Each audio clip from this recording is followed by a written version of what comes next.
इंदौर के बाईपास पर 3 से 4 किलोमीटर के लगे हुए लंबे जाम के चलते कई वाहन चालक परेशान होते हुए नजर आ रहे हैं।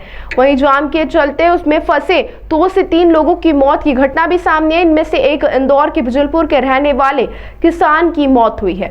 वहीं नेशनल हाईवे जो कि मांगलिया, डकाचिया और अर्जुन बड़ौद से जुड़ता है, वहां पर नेशनल हाईवे द्वारा ब्रिज से लेकर छोटी पुलिया का निर्माण किया जा रहा है। इसके कारण वहां पर पिछले कई दिनों से छोटा मोटा जाम नजर आता है, लेकिन पिछले कुछ घंटों से लगातार जाम की स्थिति इस कदर बढ़ गई कि अब उस जाम से लोग काफी परेशान भी नजर आ रहे हैं। इस जाम के कारण 2 से 3 लोगों की मौत भी सामने आई है। 2 लोग अन्य जिलों के बताए जा रहे हैं। तो वहीं एक इंदौर के बिजलपुर में ही रहने वाले बुजुर्ग किसान कमल पांचाल की भी मौत हुई है। उनके परिजनों का कहना है कि शासन प्रशासन की लापरवाही के कारण आज हमारे पिता की इलाज समय पे नहीं मिल पाया, जिसके कारण उनकी मौत हो गई। करीब 2 से 3 घंटे तक वह जाम में फंसे रहे और फिर लोगों की मदद से उन्होंने अपने पिता को अस्पताल पहुंचाया, जहां डॉक्टर ने उन्हें मृत घोषित कर दिया।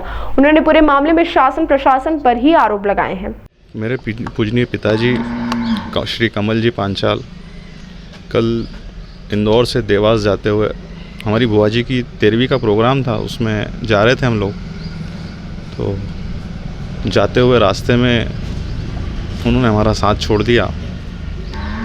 मुख्य वजह जो है जिसमें हम नहीं बचा पाए, ऐसा लगता भी है और ऐसा है भी कि थोड़ी अगर प्रशासन की जागरूकता होती तो शायद हम उन्हें बचा पाते हैं, क्योंकि जो मांगलिया से अर्जुन बड़ौदा तक जो जाम की स्थिति है, पिछले लगभग 10 दिनों से मीडिया अच्छे से कवर कर रहा है उस चीज़ को, लेकिन प्रशासन तक वो चीज़ पहुंच ही नहीं पा रही है। समझ नहीं आ रहा है कि प्रशासन कितनी गहरी निंद्रा में सोया हुआ है।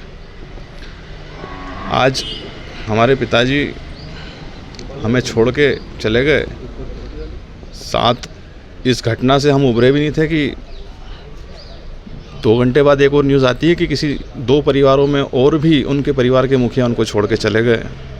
तो ये बहुत ही शर्मनाक, प्रशासन के लिए बहुत ही शर्मनाक स्थिति है। और जो आला अधिकारीगण हैं, जो ठेकेदार है, उनकी स्पष्ट लापरवाही दर्शाती है।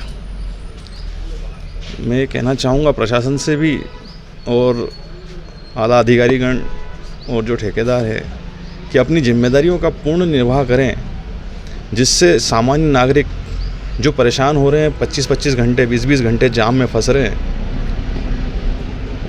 उससे बाहर निकल पाएँ। और ये जो घटना हमारे साथ हुई है, आगे आने वाले भविष्य में किसी के साथ ना हो, मैं इतना ही कहना चाहूँगा। भैया, कितने घंटे अपने जो पिताजी थे आपके कमल जी, उनको कितने घंटे जाम में फंसना पड़ा? हम करीब लगभग 1.5 से 2 घंटे जाम में फंसे रहे।